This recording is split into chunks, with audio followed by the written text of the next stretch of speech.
Today po, I will debunk 5 misconceptions regarding our prefab units po. So, kung curious ka po, tara, panoorin mo po to.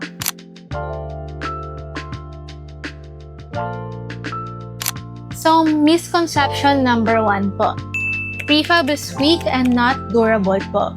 Ang mga prefab units po namin ay gawa sa heavy-duty structural frame and makakapal po yung panels namin. So, we are very sure na tatagal po siya ng matagal sa inyo.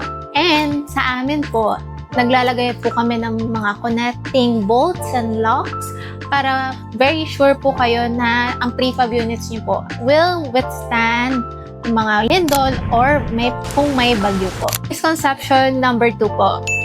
Pare-pareho lang ang itsura ng prefab. Hindi po.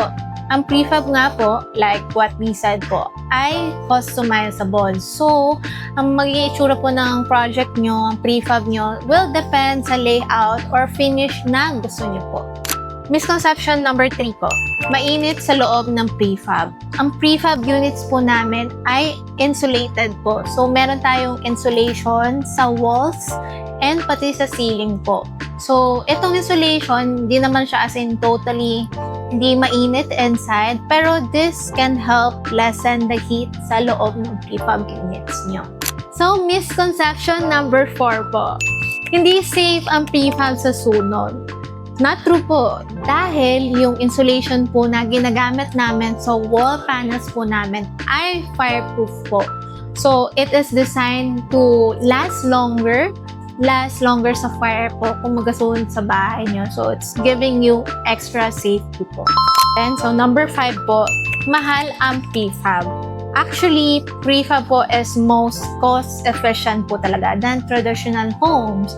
Less labor, less waste, fixed pricing, and faster build po. So, next time po that you'll hear this prefab misconception po, alam niyo na kung anong mga facts about it. Kung meron po kayong natutunan dito sa video na to, please like, subscribe, and follow our social media pages po. Thank you!